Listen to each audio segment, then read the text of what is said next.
Alors, je vais essayer de faire rapide. Je suis Joseph, je suis le fondateur de Muc des Fleurs. Donc, c'est un e-shop qui permet d'offrir des cadeaux originaux, personnalisés. Un ballon, l'exemple le plus concret, c'est un ballon qui s'envole avec une petite carte personnalisée en dessous.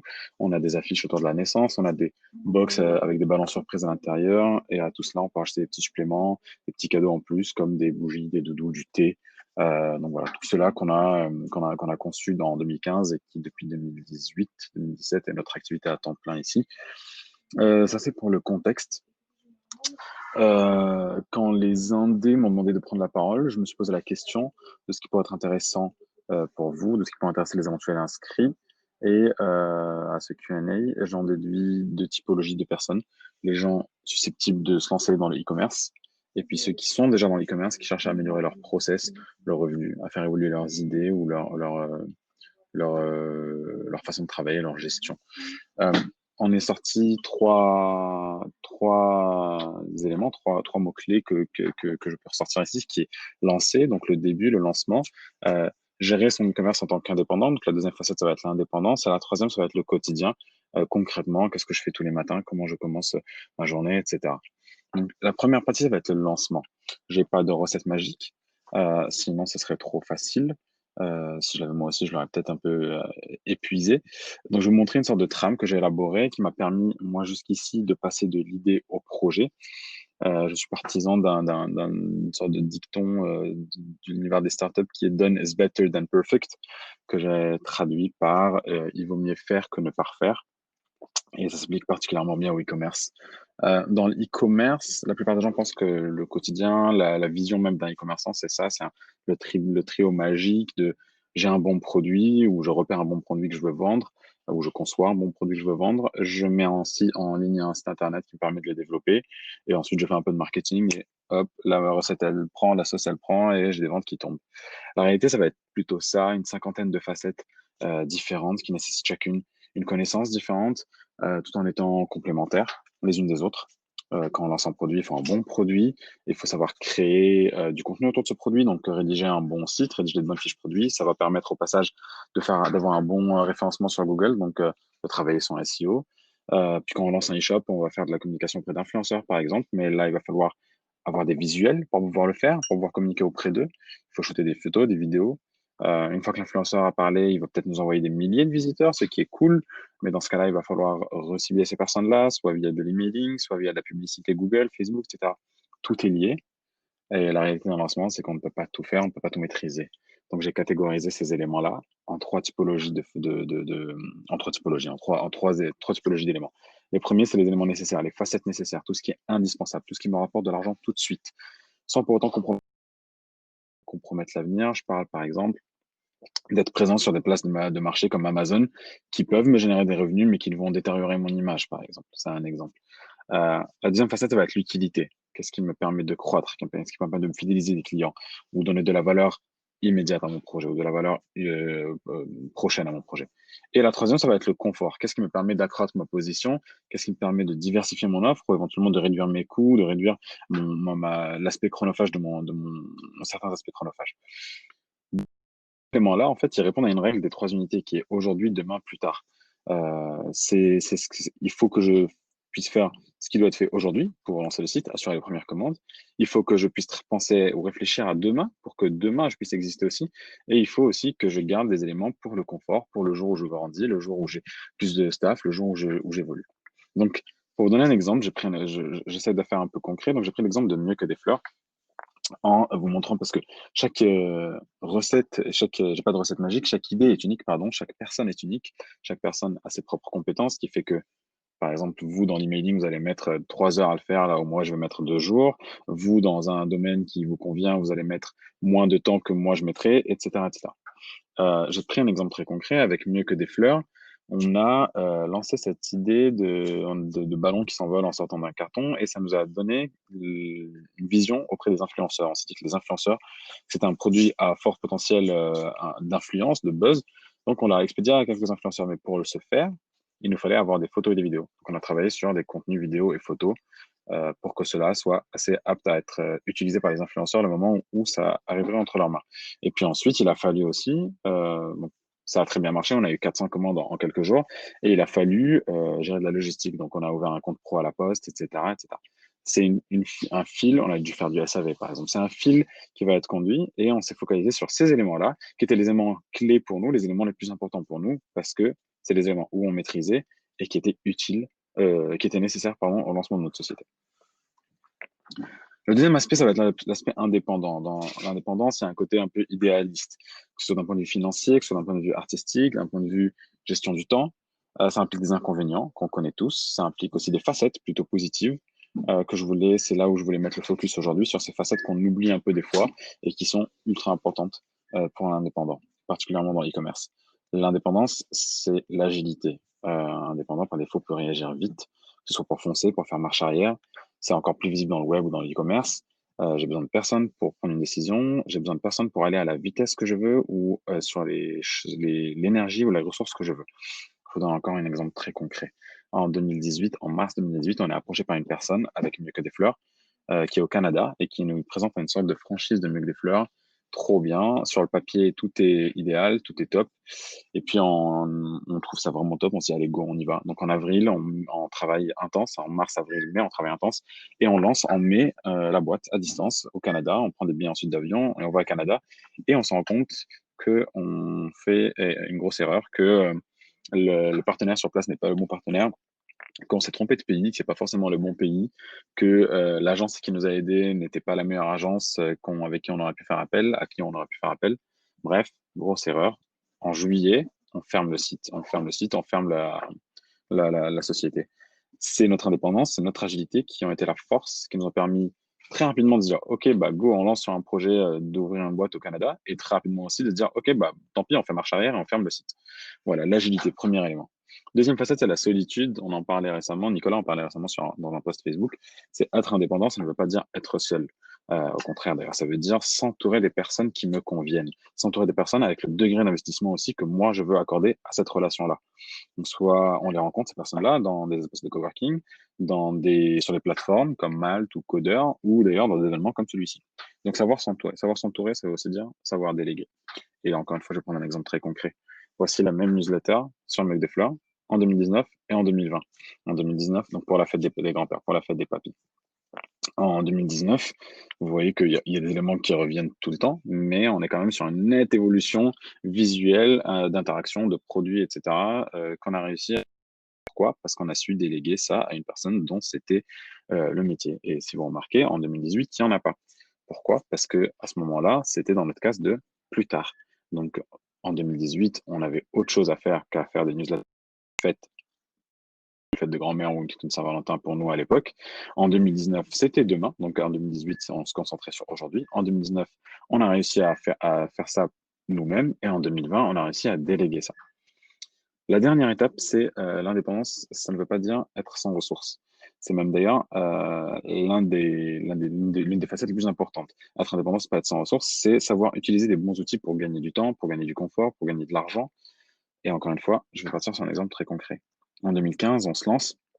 On a en quelques jours 424 commandes, ce qui est top. Ça remonte trop bien. On passe des nuits entières, 4 nuits blanches, à taper les adresses une par une sur colissimo.fr, à imprimer les bordereaux une par une sur une feuille blanche qu'on scotche avec du scotch marron. C'était pas ouf, pour pas dire pas très beau.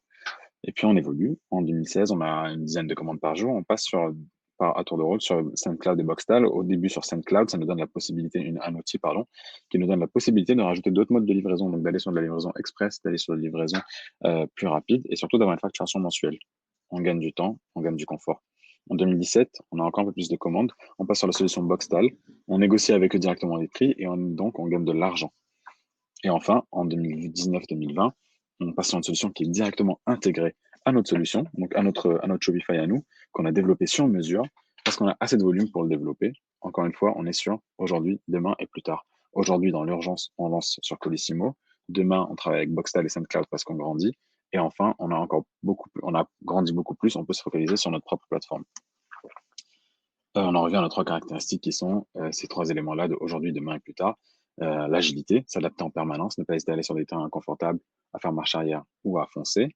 Déléguer, savoir se reposer sur des gens de confiance, savoir se reposer sur des gens plus doués que nous, des gens qui ont plus d'expérience que nous, ou qui vont plus vite que nous sur certains éléments. Savoir lâcher prise aussi, lâcher certains aspects au profit d'une meilleure gestion. Et enfin, l'aspect outil, l'aspect automatisation, un peu, on va dire, trouver des outils qui me permettent d'améliorer mes actions manuelles pour avoir une vision un peu plus long terme. En fait, on est sur ce trois petits triptyque aussi. On revient sur la règle de trois unités qui est j'agis, je confie, j'automatise. J'agis aujourd'hui, je confie pour être plus tranquille demain et j'automatise pour être encore plus tranquille sur du long terme. Tout ça, c'est beau. Comment ça se traduit au quotidien?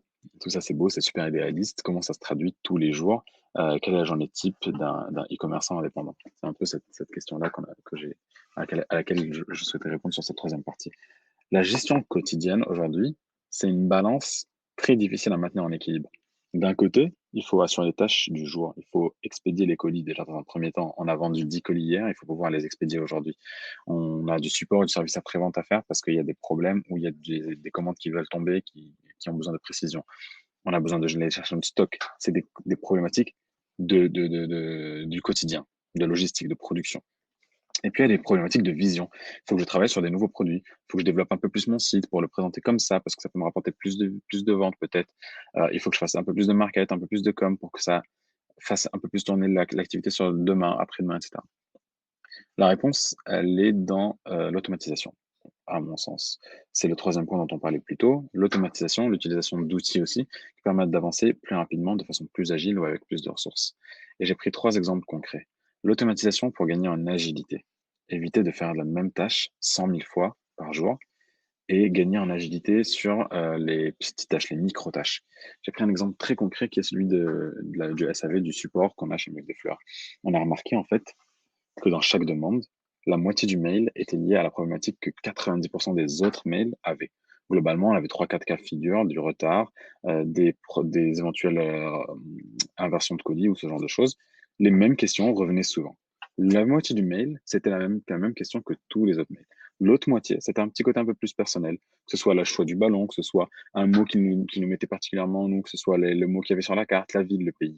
Donc on a réussi pardon, à utiliser un outil, on a gagné en agilité à travers un outil qui s'appelle Text Expander, qui nous permet en gros de rédiger des bribes de mails avec des champs à remplir. Et donc, par exemple, quand quelqu'un nous envoie un mail qui dit bonjour, est-ce que vous livrez en Italie? On a juste à taper un petit shortcode du type X-Italie, et là, ou X-Europe, et là, on va avoir un message pré-rempli qui va s'intégrer automatiquement dans le mail, et où on a juste à remplir quelques champs en plus. Donc, par exemple, bonjour, prénom, on va remplir le prénom, et ensuite, on va répondre à Italie, oui, non, pourquoi, etc. Donc, tout ça, c'est pré-rempli. C'est c'est l'automatisation sans qu'il ne dépend de l'humanisation, en fait. C'est un peu les chatbots améliorés, selon moi, dans le sens où on remplit 80% du travail, mais il y a encore une partie d'humain qui permet de répondre à cette question-là. Le deuxième aspect de l'automatisation, c'est pour gagner du temps. Donc, pour gagner en agilité en premier lieu, mais aussi pour gagner du temps. Et là, je vais prendre l'exemple de Swello. Swello, c'est un outil qu'on utilise ici qui nous permet de publier sur les réseaux sociaux, donc Facebook, Instagram et Twitter, même LinkedIn maintenant, qui nous permet de publier sur ces réseaux notre calendrier éditorial. On le travaille en amont, et puis Brandon le travaille en amont une fois par semaine, une fois toutes les 2 semaines, et ensuite va publier en une fois toutes les publications qui vont tomber dans les 10, 15, 20 prochains jours. Ça nous permet non seulement d'avoir des bons, pardon, ça nous permet non seulement de gagner du temps, mais en plus de gagner de l'analyse, donc d'avoir des statistiques pour savoir comment s'améliorer, etc., etc., à faire à mesure. Semi-automatique, mais automatisé quand même. Et enfin, le troisième aspect que je voulais pas louper, c'était l'automatisation pour gagner de l'argent. Alors, parce que c'est beau tout ça, de gagner du temps, et on est indépendant, on le fait par passion, mais on le fait aussi, et à la fin de la journée, il faut bien manger, donc on le fait pour gagner de l'argent, automatisé pour gagner de l'argent. Et j'ai pris un exemple très concret qui est celui de l'email automation, le marketing automation par l'email. En gros, je prends l'exemple de Klaviyo. C'est un outil d'emailing comme Mailchimp ou Mailjet que vous connaissez ou Sendinblue, mais qui pousse l'automation d'email assez loin et qui va pouvoir en fait envoyer des emails en fonction du comportement client. Donc, par exemple, si on a un panier abandonné qui a une valeur de 29 dollars, de 29 euros, on va lui envoyer un certain code promo. Si il a un panier de plus de 29 dollars, on va lui envoyer un email légèrement différent Peut-être le code promo sera le même, mais le wording peut être différent, qui va nous permettre en fait d'engranger plus facilement ou plus de clients. Autre mail similaire dans le mailing automation, la facturation, par exemple, si vous avez rempli une adresse de facturation avec une société, avec un nom de société, bah là, on va vous ajouter, on va vous taguer directement en tant que prospect et on va vous envoyer un emailing, vous montrer ce qu'on fait pour les professionnels dans ce milieu-là, etc., etc. Si vous avez commandé une box ballon, si vous avez passé 2 ou 3 commandes avec exclusivement un ballon qui s'envole, on va vous proposer nos autres ballons ou nos autres produits dans un email après 30 jours ou 40 jours après l'expédition. Donc voilà, tout ça, c'est de l'automation qui nous permet d'automatiser une action marketing assez bien et tout en restant personnalisé et à minimum humanisé. Automatiser au quotidien. Je voulais finir juste sur ça pour montrer un peu le quotidien. C'était l'engagement de ma punchline, c'était le quotidien d'un indépendant dans l'e-commerce. Et voilà comment aujourd'hui sont régimes les journées. De 9h à 11h, j'essaie de résoudre les problèmes et d'avancer sur les petites tâches du quotidien. Donc l'automatisation passe par des outils comme SendCloud ou par des outils comme lesquels on a travaillé nous sur les nôtres ou par des outils comme TextExpander qui me permettent de répondre, de gagner 1 heure par jour, de gagner en agilité sur mon service après-vente. Le deuxième va être 11h-14h, où là, je vais avancer sur des projets de longue haleine, sur des projets moins essentiels au quotidien, mais qui vont me permettre d'avancer quand même pour demain engranger des commandes. Là, en l'occurrence, on parle de newsletter, on parle de visuel, on parle d'éléments comme social media avec des outils comme Swello. Et 14h-17h, on va essayer de se focaliser sur tout ce qui est automatisation lourde, des tâches d'automatisation lourde, des tâches de long terme, comme travailler plus sur mon site, sur mon Shopify, travailler sur mon Klaviyo, mettre en place des éléments ou des audiences sur Facebook Ads pour que les clients ou les prospects ou les visiteurs soient directement dans les bonnes audiences. Bref, c'est la règle, c'est ce que j'appelle la règle de 3 unités. Donc aujourd'hui, demain et plus tard. Aujourd'hui, le matin, je travaille pour que je puisse travailler, pour que je puisse gérer mes commandes du jour. Là, entre 11h et 14h, je génère mes commandes de demain. Et entre 14h et 17h, je travaille sur mes commandes de long terme. Je suis désolé si j'ai été long, mais j'ai essayé d'être un peu intéressant. Voilà. Je ne sais pas si vous avez des questions.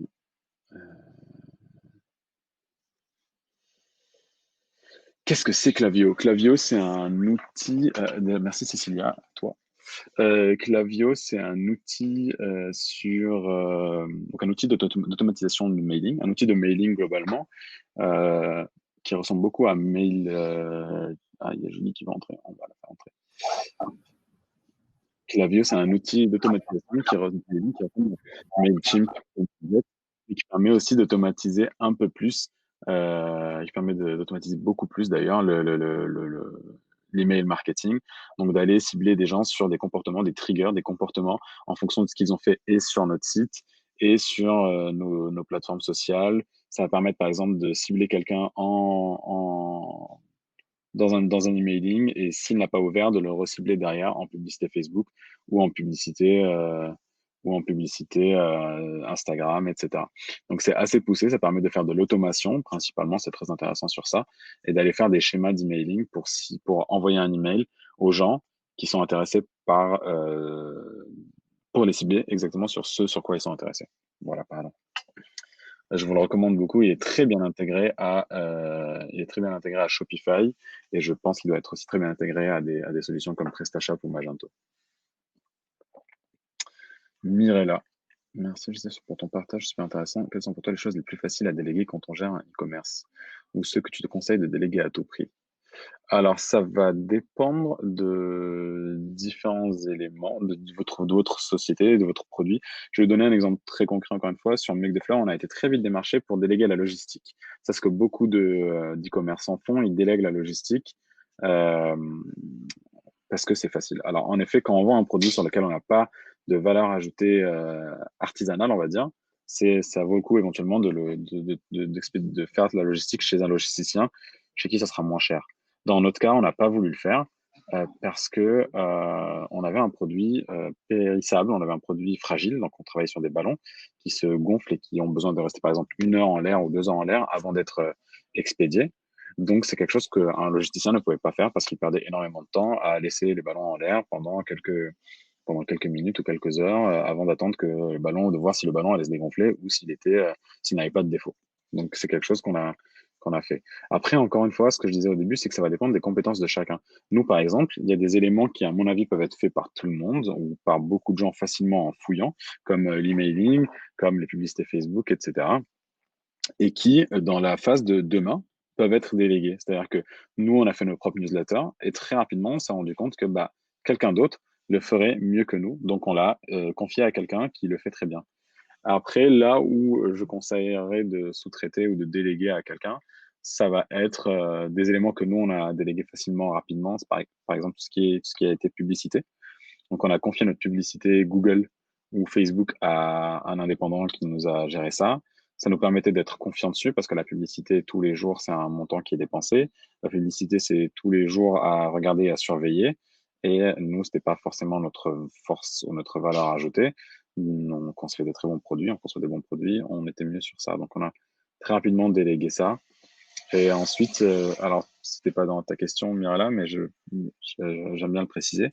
On sous-traite souvent à des gens qui nous entourent et qui sont pas loin. Par exemple, toutes les cartes qui sont faites sur le Muc des Fleurs sont sous-traitées à un imprimeur local à Nice, qui nous permet d'avoir d'être ce qu'on peut appeler un gros poisson dans une petite mare, mais en gros, on va aller chercher notre fournisseur pas loin et déjà on fait travailler le local, mais en plus de ça, on n'est pas un petit poisson dans une grande mer avec plein de fournisseurs différents. On travaille avec un imprimeur qu'on connaît et chez qui on peut aller en dernière minute faire imprimer quelque chose parce que bah, on fait travailler toute l'année, etc., etc. Voilà. Ultra concret. Merci. Klaviyo sont plus complets qu'ActiveCampaign. Ah, je connais pas du tout ActiveCampaign, mais ouais, Klaviyo est très complet et je le recommande franchement beaucoup. Euh, je le recommande vraiment beaucoup. Il est vraiment très bien fait. Son seul défaut, pardon, par contre, sur Klaviyo, c'est que c'est en anglais, il n'y a pas de français, donc nous on traduit tout et ils ont pas du tout, ils gèrent pas du tout le time, le zone de la time, donc la time zone. Donc nous on programme le campagne par exemple à 2 heures du matin heure américaine pour que ça soit expédié à 9 heures. Voilà, petit détail. Mais ça vaut le coup d'être fait parce qu'on a des très bons taux de retour dessus. Et c'est un peu plus cher que des solutions comme Mailjet, SendinCloud ou Mailchimp, mais en effet, c'est beaucoup plus complet. Laura, merci beaucoup Joseph pour ce partage. Qu'est-ce qui est le plus compliqué à gérer dans ton quotidien? Je sais pas si tu... clairement, pour moi, le plus costaud, c'est la balance entre la production, la logistique d'un côté et le long terme, la vision. Alors, je travaille avec plusieurs personnes et on a on a un local dans le centre de Nice, donc on a décidé de ne pas sous-traiter la logistique, donc d'être au cœur de la logistique, ce qui fait que notre service après-vente est à 3 mètres de notre logistique. Donc, on décide de répondre. On a voulu humaniser à fond cette tâche-là, ce qui fait que quand on a une demande en dernière seconde d'un client, bah, on essaye de la produire.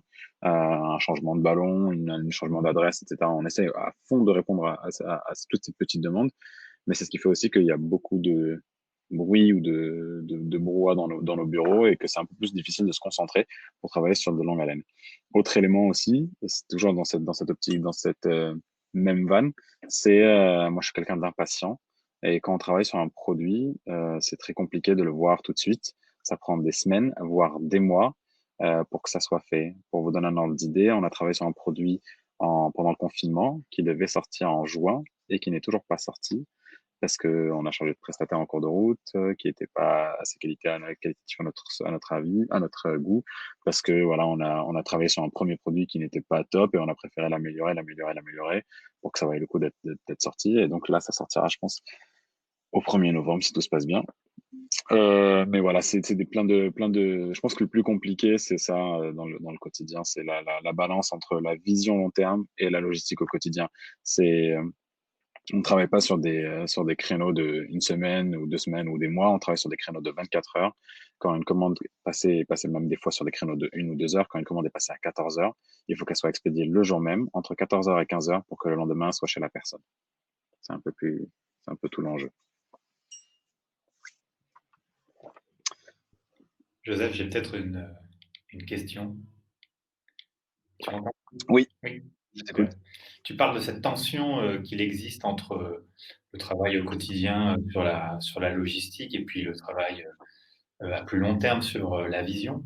Toi, en fait, qui est dans le e-commerce depuis quelques années, avec différents produits, différentes idées, est-ce que tu es capable de nous dire si, selon toi, un produit ou une idée a en fait une durée de vie, que l'exploiter, c'est partie intégrante en fait d'une logistique qu'il faut accepter et que à la fin de cette durée de vie, euh,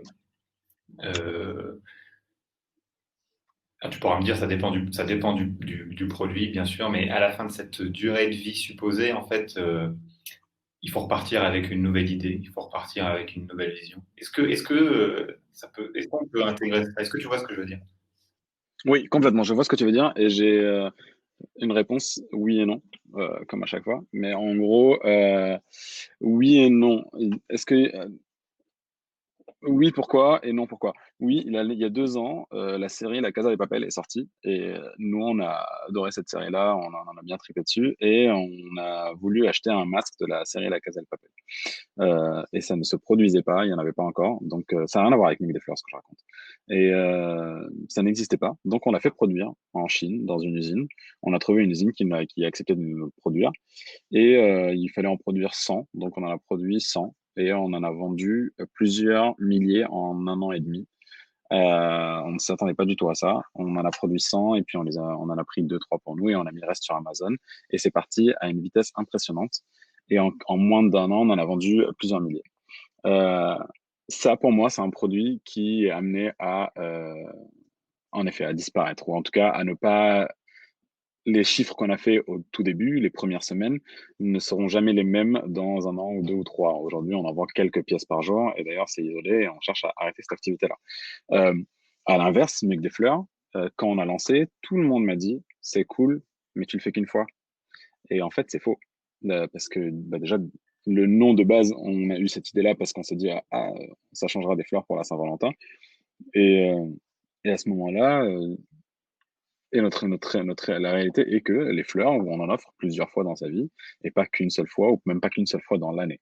Donc ça, c'est la première réponse. La deuxième, c'est évoluer, savoir évoluer. Alors, oui, quand on achète peut-être une fois un ballon, on a envie sur un projet prochain d'essayer de changer, de proposer autre chose. C'est aussi pour ça, et c'est tout le travail qu'on fait aujourd'hui, à se dire, bah, on a réussi à construire une marque autour d'un produit fort.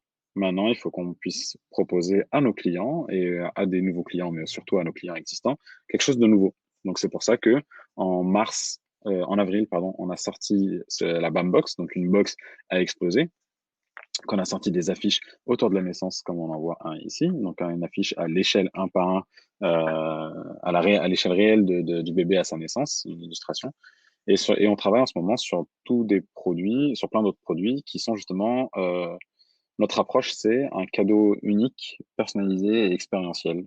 Donc, tout ce qui va être pour faire une annonce, ou pour demander à quelqu'un d'être mon parrain, ou demander à quelqu'un d'être mon témoin, ou félicitations, ou toutes les petites occasions de célébrer, en fait, toutes les petites occasions de faire la fête ou de célébrer. Donc, on essaie de se positionner sur ça, et ça passe par une variation de produit ou par une construction de marque. Mais je pense pas, pardon, qu'un produit comme le nôtre, en l'occurrence, au moment où on s'est lancé, a une durée de vie limitée. Alors, peut-être que tu n'exploses pas les ventes et ça n'a pas vocation, par exemple, à avoir une boutique juste de box ballon, une boutique physique de box ballon. Mais par contre, ça peut grandir, ça peut grossir et via de la diversification, via d'autres canaux sur lesquels on travaille. Et j'en profite bah, du coup pour répondre à la question de Laura. Est-ce que, à la question pardon, de Mirella, développer MQDF à l'étranger, ça reste un projet ou pas du tout. Et ça peut donc passer par l'ouverture de points de vente ou de franchises à l'étranger. Développer MQDF à l'étranger, ça reste un projet ou pas du tout. Oui et non. C'est en projet, mais pas pour tout de suite, pas dans l'immédiat. On a fait le test avec le Canada, ça a été un gros échec. On a fait aussi le test avec Hong Kong et ça a été pas un semi-échec, mais ça a mieux marché qu'au Canada, mais bien moins qu'en France. Mais on s'intéresse à des pays proches avec un fort potentiel, comme la Belgique ou comme le Royaume-Uni. Et oui, c'est fort probable. Donc là, en décembre, on a ouvert notre bureau à Paris. Et notre objectif, en décembre dernier, donc ça fait un an, notre objectif, c'est de tester justement le pouvoir sur une population de 6 millions d'habitants, de 3 millions d'habitants, pardon, et comment on peut livrer à 3 millions d'habitants, qu'est-ce qu'on peut proposer, comment on peut livrer à ces 3 millions d'habitants. Et ça fonctionne bien à Paris. Donc la question va peut-être se poser pour l'étranger, mais c'est pas pour tout de suite, en tout cas pas pour le premier semestre 2021.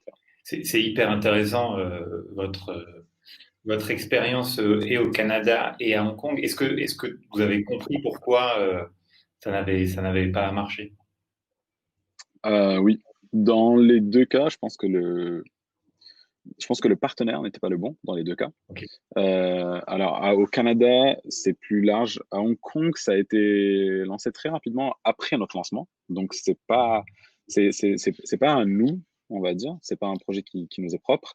On a une sorte de droit de regard dessus, mais c'est pas à nous. C'est quelqu'un qui est venu nous parler en nous demandant de dupliquer l'idée. Et, bêtement et naïvement, on a accepté.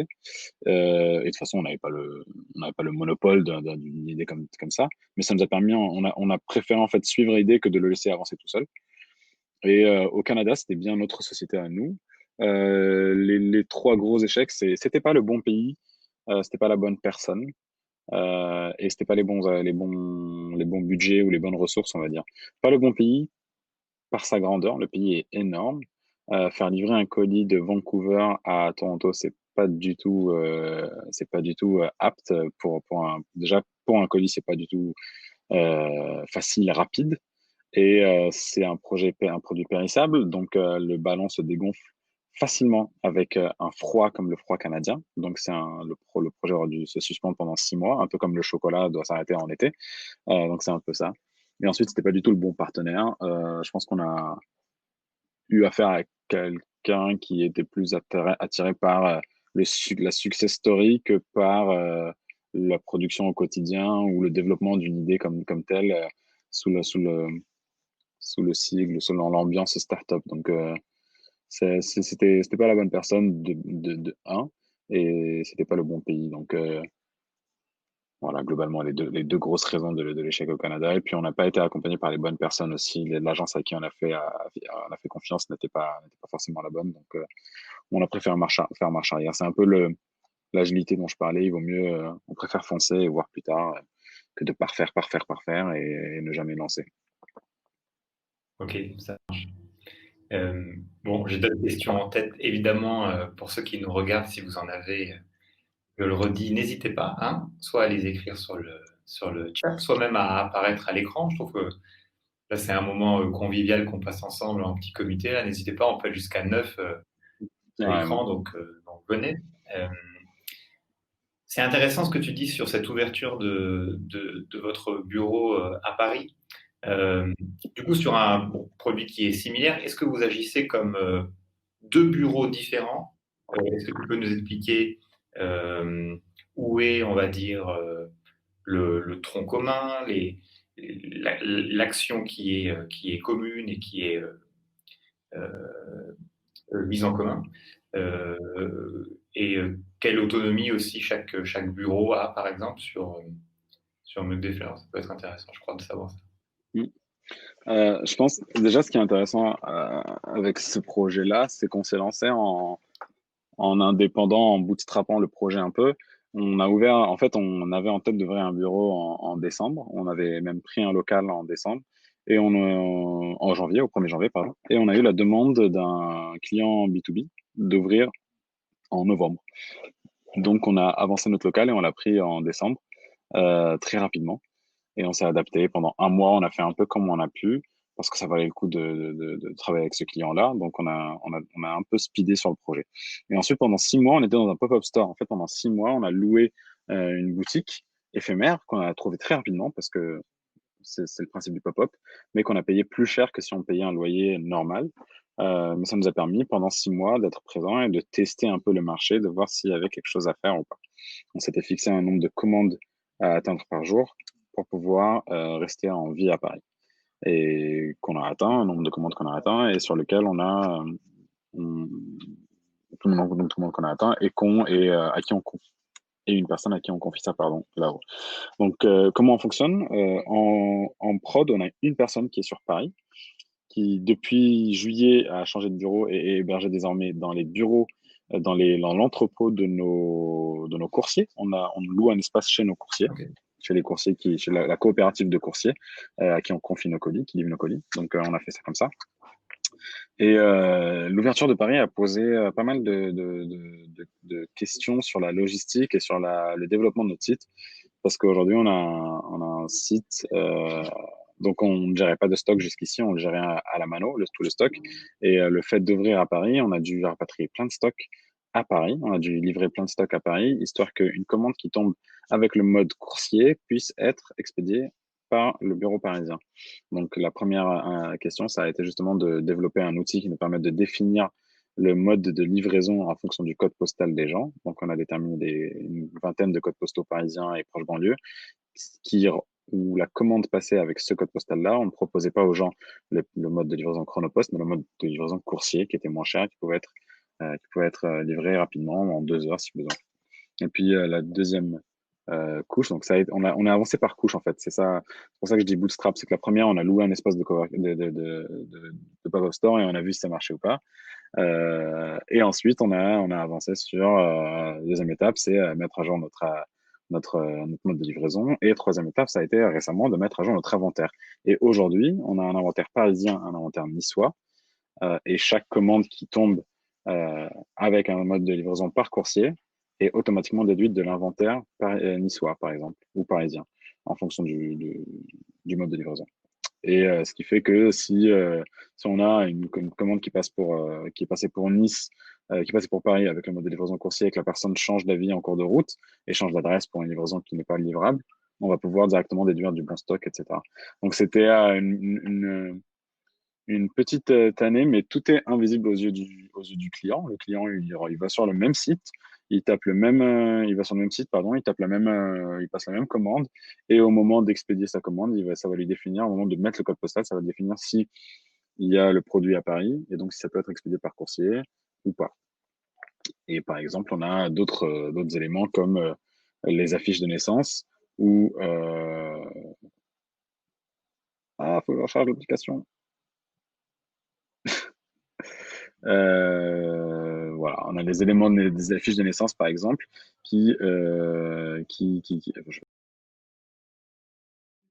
désolé, vous me voyez tous. Donc je disais, ouais, on a des éléments comme les affiches de naissance ou comme notre prochain produit qui eux, ne sont pas livrables depuis Paris. Donc, si vous êtes sur le site et que vous choisissez par exemple une affiche de naissance et que vous décidez que vous souhaitez un code postal parisien, et ben ça va vous proposer un mode de livraison chronopost.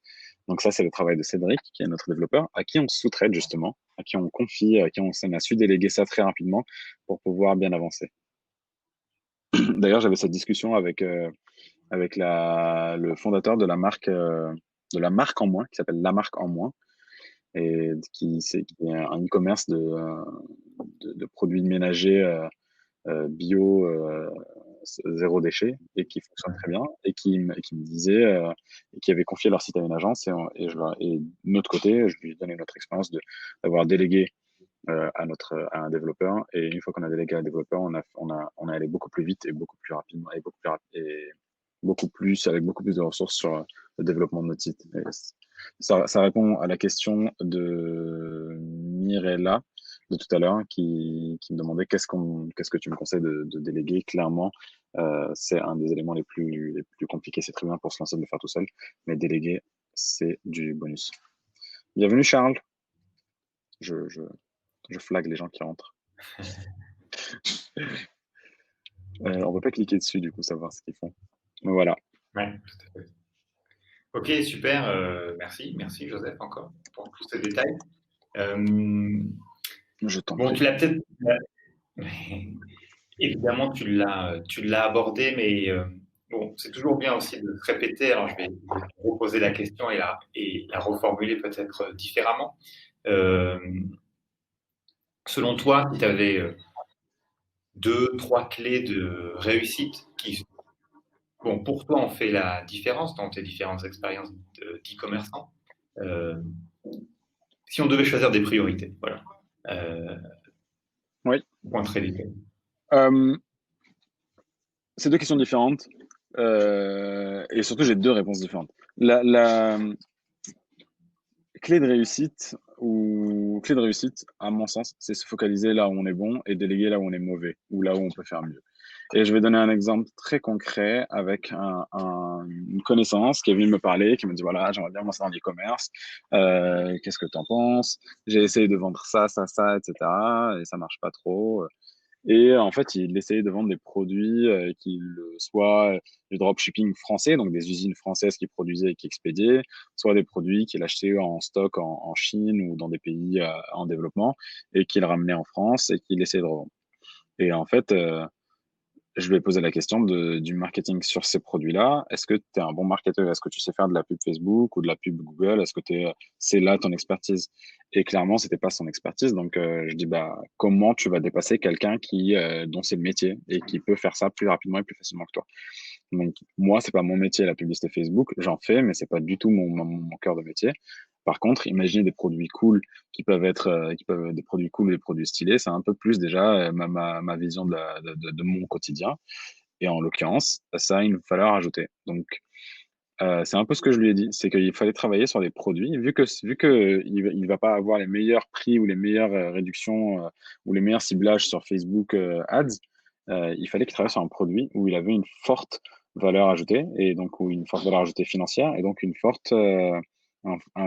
énorme marge pour faire du coût d'acquisition, pour faire des coûts d'acquisition. Donc, il a travaillé sur des affiches autour du sport. Je vous recommande de regarder, c'est très drôle, c'est très cool, ça s'appelle Sport à l'affiche. Et ça marche très bien parce qu'au final, une affiche, quand il a travaillé sur la création, il lui reste une affiche à sortir, ça coûte 2 ou 3 ou 4 euros et ça peut se vendre facilement 19 ou 20 euros. Donc, il a travaillé sur quelque chose où il avait une forte valeur ajoutée, c'est la création de l'affiche parce il travaille avec son frère qui est créa et lui, il avait un peu le côté technique d'expédier les colis ou de ce genre de choses. Donc, j'ai trouvé ça très similaire. Bah, c'est mon conseil de la clé de la réussite. Avec Mec des Fleurs, où je vais donner d'autres exemples, mais avec Mec des Fleurs, on a travaillé sur un produit un peu par hasard, mais sur le pricing, en fait, on a travaillé sur un produit qui avait une forte marge et qui nous permettrait donc d'aller chercher facilement des clients loin et de se tromper, c'est pas grave si on s'est trompé. Quand on a lancé Mec des Fleurs, on avait cette ambition de s'aligner sur les fleurs et donc quand on a décidé du prix, on s'est dit bah pour des fleurs on met facilement 25 ou 30 euros, bah nous on va le vendre à 20 euros. Les gens, il y a des gens qui ont compris, qui ont directement compris, et il y a des gens qui n'ont pas compris, qui ont dit, mais vous vendez un ballon 20 euros, ça coûte 5-6 euros si moi je veux faire le colis tout seul. C'est oublié, faites le colis tout seul ou confiez-le à quelqu'un qui va s'en occuper, qui va vous expédier le colis. En fait, ce qu'on vend, c'est pas un ballon, c'est le service et l'expérience qui est derrière. Et c'est un peu c'est pas la clé du succès, mais aujourd'hui, sur tous nos projets, et d'ailleurs sur les 3 produits qui arrivent qu'on lance sur Mec des Fleurs bientôt, c'est que des produits qui ont une forte valeur ajoutée d'un point de vue service expérientiel et pas forcément j'achète quelque chose à 3 euros, je le revends à 6, etc., etc. Euh, et j'ai oublié l'aspect de ta deuxième question. Donc, la clé du succès et la priorité. Les priorités, euh, on en revient à ce que je disais, c'est done is better than perfect. Euh, nous, ça nous joue des tours des fois et ça nous joue des tours des fois, c'est de lancer vite quelque chose. C'est de travailler vite et de lancer vite parce que c'est pas, même si c'est pas parfait, ça permet de savoir, de tâter le terrain, de savoir si ça peut marcher ou pas. Deux, ça permet de faire parler de son produit s'il est bon ou pas. Et trois, les gens nous pardonnent. Si le produit n'est pas parfait, mais qu'on a une bonne communication, qu'on le fait avec le cœur, bah, c'est pas grave, les gens, ils nous pardonneront. Et derrière, ça ira. Quand on a lancé Mieux que des fleurs, on a généré 424 commandes en 3-4 jours. Et on a lancé, donc le site, on a eu l'idée le 28 ou 29 janvier. On a lancé le site le lendemain. Le site était actif le lendemain. C'était juste un one page avec une photo et un bout de texte et juste la possibilité d'acheter. Et on n'avait pas encore de stock. Mais on a lancé le site en se disant, on va voir si ça prend ou pas. Et quand ça a pris, on s'est adapté. On a ouvert un compte pro à la poste, on a commandé plus de stock chez un gros fournisseur de ballons, on a commandé des cartons, etc. Done is better than perfect. On a préféré lancer que peaufiner, peaufiner, peaufiner. Et du coup, si on l'avait pas peaufiné, si on l'avait lancé 15 jours plus tard, ça aurait été peut-être trop tard parce que la Saint-Valentin serait passée, on n'aurait pas eu ce buzz médiatique. Et on a eu ce buzz médiatique grâce à la Saint-Valentin on était pile dans la tendance, on était pile là où il fallait être, quoi. Donc, clairement, c'est lancé et on verra après. Et sur cette facette, je recommande le livre Getting Real de Jason Fried, c'est le fondateur de Basecamp, Jason Fried. Et c'est ultra intéressant sur la réalité d'un business à l'heure du web. Et alors, en l'occurrence, lui, il l'amène autour des web apps, etc. Mais ça s'adapte facilement sur tous les business qui sont autour du web ou sur toutes les idées qui sont autour du web. C'est facile. Enfin, il faut se lancer, même si c'est pas parfait, quoi. Getting real. Getting real. Getting Real de Jason Fried, je vais l'écrire. Hop.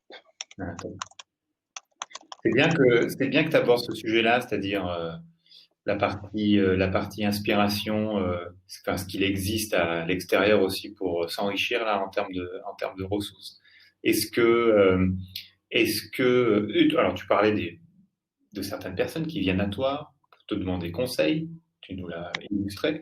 Est-ce que ça a marché également en sens inverse? Est-ce que tu t'es toi dirigé vers d'autres ressources, d'autres personnes, je pense que c'est même mieux, à qui tu as pu passer un bout de temps et demander conseil, poser des questions. Ouais, très, très bonne question. Et c'est complètement le cas.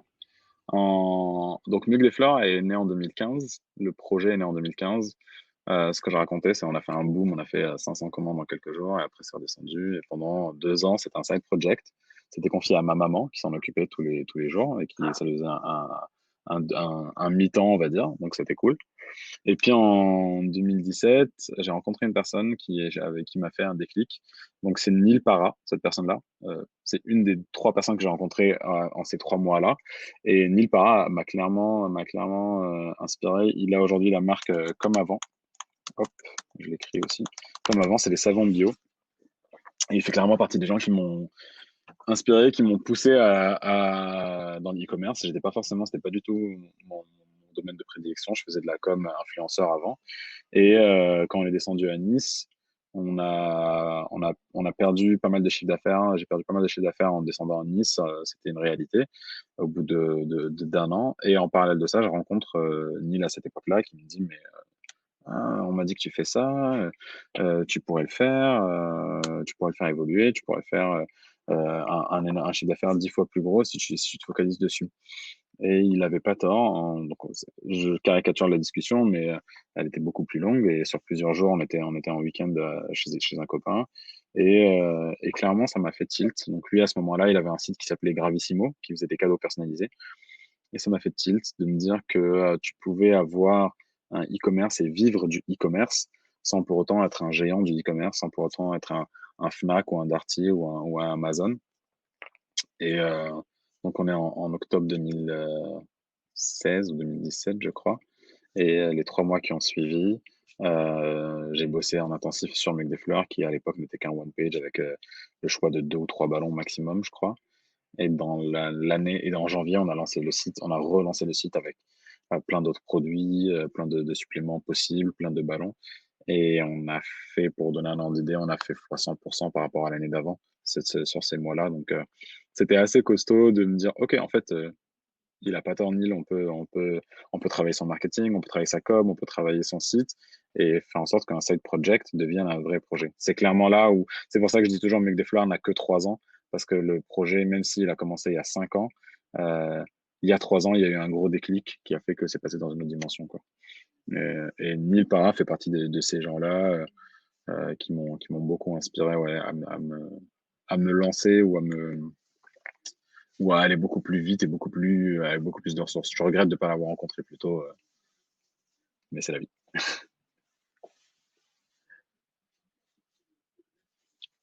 Ok, ça marche, merci.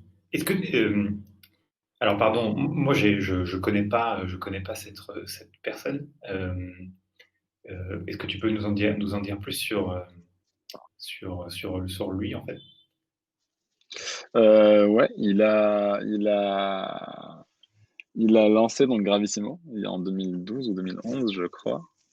Donc un site de cadeaux, il est sorti, c'est un ingénieur, je crois. Il est sorti de son école d'ingénieur, son unité, je crois.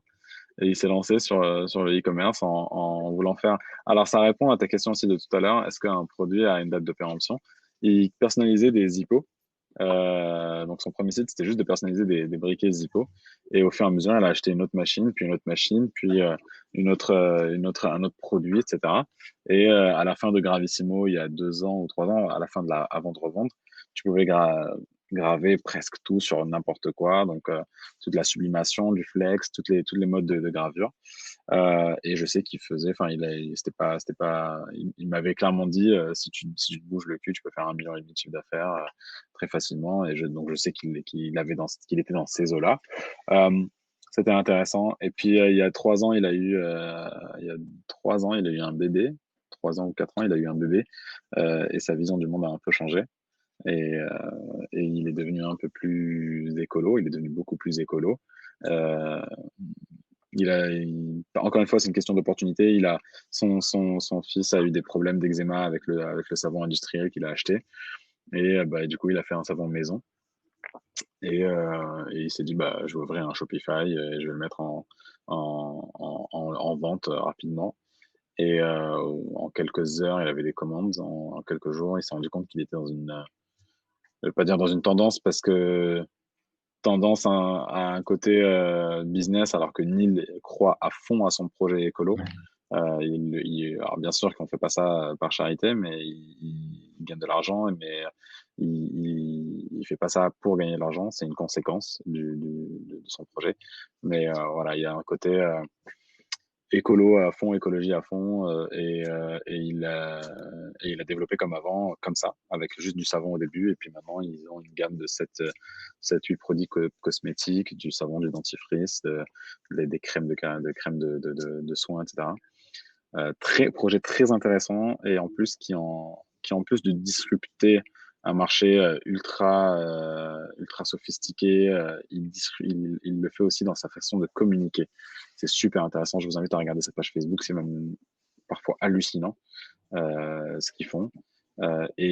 Franchement, il a disrupté un peu tout, que ce soit le produit qu'il fait, sa façon de communiquer, si vous regardez sa page Facebook ou leur compte Instagram, ou encore sa vision de la société. Donc là, par exemple, c'est une société, mais là, ils sont en train d'acheter et de faire construire un terrain, d'acheter un terrain et de faire construire dessus leurs futurs locaux qui seront 100% écolos, qui ne dépendront de rien, etc., et sur lesquels ils vont même créer du travail et de la ressource pour la population locale. Donc c'est assez impressionnant là où ils vont et ce qu'ils font avec ça. C'est un réel modèle, un réel exemple, je pense, de ce qui peut être fait. Et encore une fois, si on veut ramener ça au business, il a travaillé sur un produit à forte valeur ajoutée. C'est-à-dire qu'un savon, ça coûte pas grand-chose à être produit. Mais par contre, c'est super difficile de faire un savon maison. Bah, lui, il le fait pour les gens. Avec 4 ingrédients, je pense, ou 5 ingrédients. On n'est pas dans un élément sur-industriel avec 25 éléments. Donc, c'est assez intéressant. Ok, super, Joseph, merci. Voilà. Je vais, je vais te quitter. Yes. Euh, Moi, je vais retrouver en fait Mélodie là pour le mot de Ouais. la conclusion. Ça, Je laisse un petit mot ici à destination de ceux qui nous regardent et je te remercie, Joseph. merci à toi, Nico. Mais ouais, allez, à plus. À plus. Et si, voilà, revenons sur scène pour nous dire au revoir. Si vous avez des questions, n'hésitez pas à m'envoyer un mail, joseph@bigkids.fr, ou sur LinkedIn directement. Merci beaucoup à tous. Au revoir.